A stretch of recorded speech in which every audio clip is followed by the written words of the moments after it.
जय जय बाबा सिद्ध चानो जी, रखे तू रखावे तू, बख्शे तू बख्शावे तू, दुश्मन की दौड़ से घोड़े की पोड़ से, रक्षा करनी बाबा जी, हिंदू को काशी मुसलमान को मक्का, दुश्मन को तेरे नाम का धक्का, जय बाबा सिद्ध चानो जी। यह सिद्ध बाबा चानो की अरदास है। बाबा सिद्ध चानो के उत्तर भारत में बहुत से मंदिर हैं और उनकी मान्यता है। इनमें कुछ मंदिर जैसे आनंदपुर का मंदिर, हिमाचल प्रदेश के कांगड़ा जिले के प्रागपुर का मंदिर, बिलासपुर जिले के समैला का मंदिर और हमीरपुर जिले के पिपलू के मंदिर काफी प्रसिद्ध हैं। वैसे तो इन मंदिरों में हर दिन ही भक्तों का तांता लगा रहता है, लेकिन मंगलवार और शनिवार के दिन यहाँ आने वाले भक्तों की संख्या कई गुना बढ़ जाती है। यहाँ बाबा सिद्ध चानो को न्याय का देवता और सच्ची सरकार के रूप में पूजा जाता है। कहते हैं जिस व्यक्ति को कहीं न्याय नहीं मिलता उसे बाबा के दरबार में न्याय जरूर मिलता है। मान्यता है जो कोई बाबा के दरबार में सच्ची श्रद्धा से आता है वह बाबा सिद्ध चानो के दरबार से कभी भी खाली हाथ नहीं जाता है।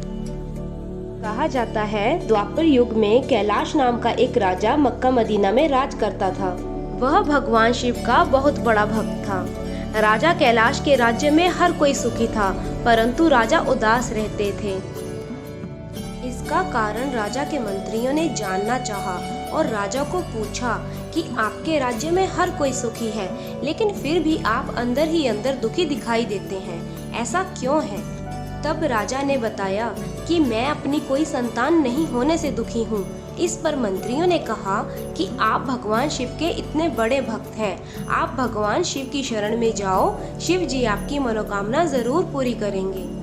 तब राजा कैलाश ने भगवान शिव जी की तपस्या करके उनको प्रसन्न किया और उनसे पुत्र प्राप्ति का वरदान मांगा।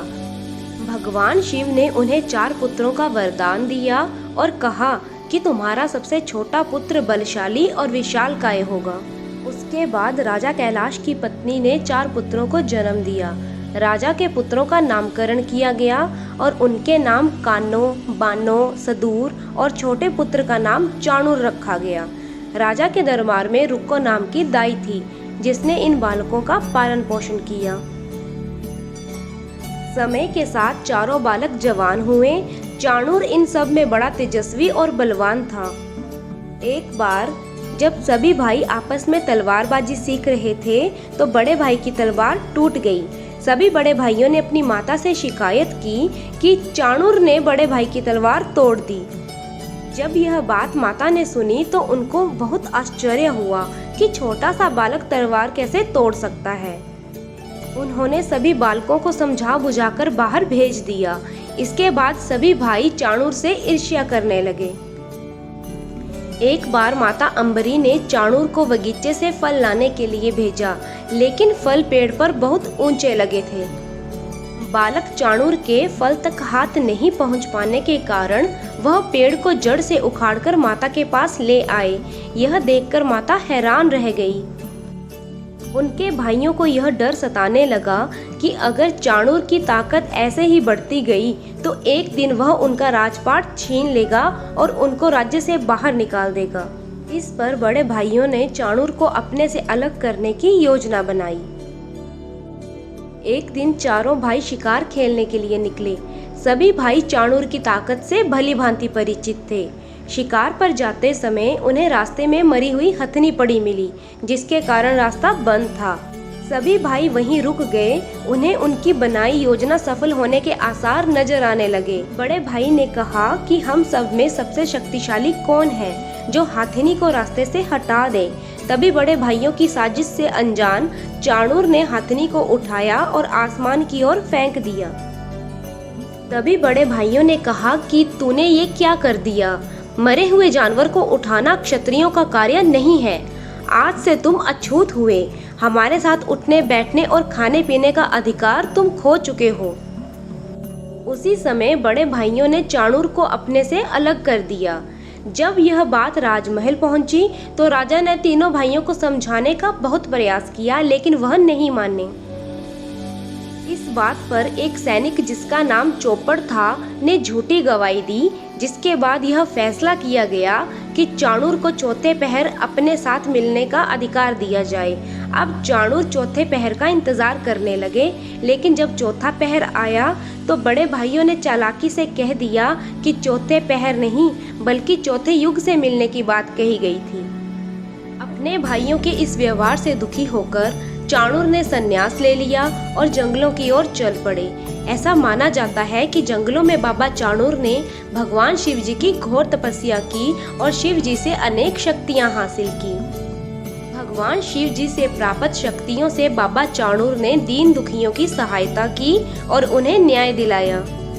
जंगलों में भटकते हुए और तपस्या करते हुए बाबा सूर्य देश के राज्य में पहुँचे। वहाँ बाबा जी की भेंट सूर्य देश के राजा की कन्या लूणा से हुई।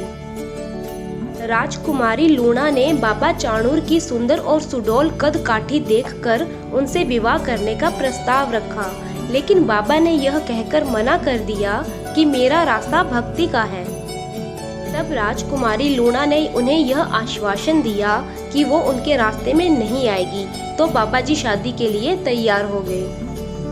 भगवान श्री कृष्ण से हुआ था बाबा जी का मल्लयुद्ध। एक बार बाबा जी भक्ति में लीन थे तो मथुरा नरेश राजा कंस के गुप्तचरों ने बाबा जी को देखा और यह खबर राजा कंस को दे दी। उसके बाद कंस बाबा चाणूर के पास आए और देखा कि इतने बड़े शरीर वाला व्यक्ति कौन है। राजा ने एक एक करके अपनी सारी शक्तियां चाणूर पर चलाई, पर सारी शक्तियां नष्ट हो गई। तब राजा ने सोचा कि इसे अपना मित्र बना लेना चाहिए, जो बाद में देवकी के पुत्र श्री कृष्ण को हराने में मेरा साथ देगा। राजा कंस ने बाबा को अपने दरबार चलने के लिए कहा। जब चलने के लिए उठे तो उनका शरीर इतना बड़ा हो गया कि बाबा जी का लंगोट फट गया। तो बाबा जी ने राजा के सामने अपना तन ढकने का प्रस्ताव रखा। तब राजा ने 72 गज की पगड़ी दी, लेकिन यह बाबा जी के शरीर को नहीं ढक पाई। तब बाबा ने कहा कि आज से मैं शूद्र कहलाऊंगा। राजा कंस के दरबार पहुंचने पर कंस ने बाबा जी को अपनी सेना का सेनापति बना दिया। राजा कंस ने देवकी के पुत्र भगवान श्री कृष्ण को मरवाने के लिए छिंजों का आयोजन किया, जहां बड़े बड़े पहलवानों को आमंत्रित किया गया। श्री कृष्ण और भाई बलराम को भी अखाड़े में बुलाया गया। बाबा चाणूर श्री कृष्ण से मल्लयुद्ध करने अखाड़े में आए। 22 दिन तक युद्ध चलता रहा, लेकिन चाणूर ने हार नहीं मानी। तभी श्री कृष्ण ने भाई बलराम से पूछा कि 22 दिन युद्ध चले हो गए हैं, यह कौन है जो हार नहीं रहा है। जब कुछ पता नहीं चला तो श्री कृष्ण ने भगवान शिव जी का ध्यान किया। तब भगवान शिव जी ने बताया कि इसका भेद मैं नहीं जानता, लेकिन एक पुरुष का भेद उसकी पत्नी के पास होता है।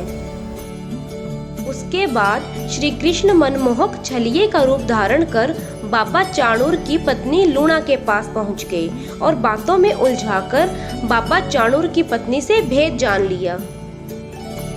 चाणूर की पत्नी लूणा ने श्री कृष्ण को बताया कि मेरे पति को दुनिया में कोई नहीं हरा सकता, क्योंकि उसकी जड़ें पाताल में हैं और चोटी आसमान में है।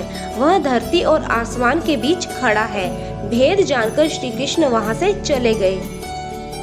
युद्ध दोबारा शुरू हुआ तो श्री कृष्ण ने चोटी को हटाने के लिए चूहे भेजे, तो चाणूर ने उन्हें मारने के लिए चिड़िया लगा दी।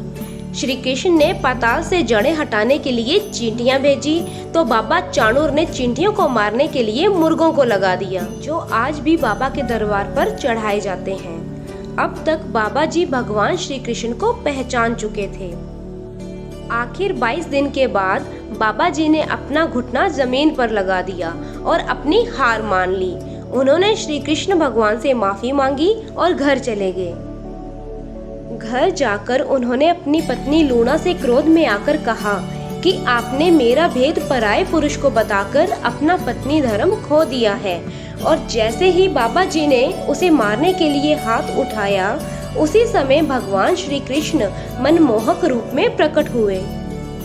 उन्होंने बाबा जी को रोका और कहा कि आपने कंस को मारने में मेरी सहायता की है, इसलिए मैं तुम्हें वरदान देता हूँ कि कलयुग में आप न्याय के देवता एवं सच्ची सरकार के रूप में जाने जाओगे।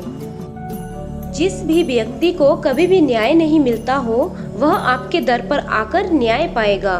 जो भी आपके दर आएगा उसकी मनोकामना पूरी होगी और कोई भी आपके दर से खाली हाथ नहीं जाएगा। आपको सिद्ध चानो के नाम से जाना जाएगा। तभी से बाबा चाणूर को चानो सिद्ध के नाम से जाना जाता है। बाबा चाणूर ने क्रोधित होकर अपनी पत्नी लूणा को अभिशाप दिया कि तुम अगले जन्म में मक्खी का रूप धारण करोगी और तंत्र मंत्र विद्या सब तेरे नाम से चलेगी। उसके बाद बाबा जी ने अपनी पत्नी का परित्याग कर दिया और तपस्या करने जंगलों की तरफ चले गए। कहा जाता है सबसे पहले बाबा जी आनंदपुर साहिब पहुँचे थे, उसके बाद हिमाचल प्रदेश के जिला कांगड़ा के प्रागपुर में प्रकट हुए और उसके बाद बाबा जी बिलासपुर जिले के समैला में प्रकट हुए, जहां उनके भव्य मंदिर हैं। कोई भी व्यक्ति जो बाबा के दरबार में न्याय की पुकार के लिए जाते हैं, बाबा जी उनकी सहायता अवश्य करते हैं। मैं आशा करती हूँ आपको ये वीडियो अच्छी लगी होगी, तो इस वीडियो को लाइक करना और मेरे चैनल को सब्सक्राइब करना ना भूलें। मैं अंकिता हिमाचल से जल्द मिलूंगी एक नई वीडियो के साथ। तब तक के लिए जय बाबेरी।